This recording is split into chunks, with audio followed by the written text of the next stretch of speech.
When actors talk about other actors, they often talk about making choices. That actor makes really interesting choices. I love that actor's choices. Many times when directors or casting directors or agents meet young actors, part of the feedback is that this actor doesn't know how to make choices. This actor needs to learn how to make choices. So what does that mean, making choices? Well, what it means is that there's more to acting than just memorizing the lines and responding. What it means is that you have to do some homework. You have to ask yourself questions about your scene. And you have to find interesting answers. If you answer the questions generally, your work will be general. It'll be uninteresting. But if you make specific, unique, complex, interesting choices that feed the scene, your work will become interesting, complex, and unique.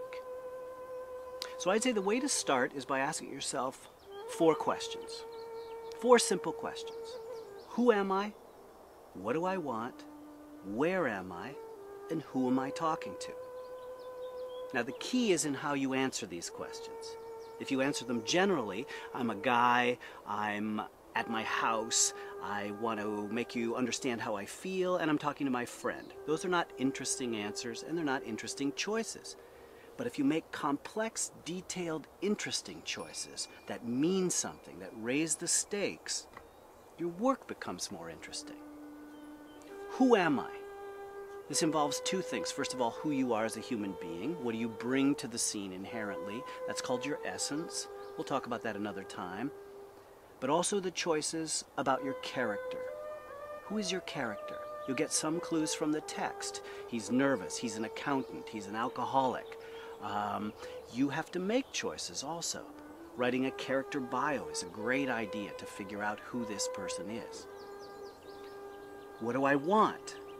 That, of course, is your objective. And you can have many objectives in a scene. You can have a super objective, which is overall what you want. I want you to fall in love with me. Underneath that, you have beat objectives, which are the way you try to get your super objective. To get you to fall in love with me, I'm going to make you laugh. I'm going to make you smile. I'm going to make you think I'm smart. I'm going to turn you on. I'm going to make you like me. These are very specific things you're trying to make the other person do. Keep them simple. I want you to, or I want to make you, things like that. Objectives. If there are no objectives, there's no drama, there's no conflict, no matter how interesting your character is. So who am I? What do I want? If you know the answers to those 2 questions, you're 80% there. But the other 2 questions can help a lot too. Where am I? Where is this world? What do I smell? What do I hear? What do I sense out here?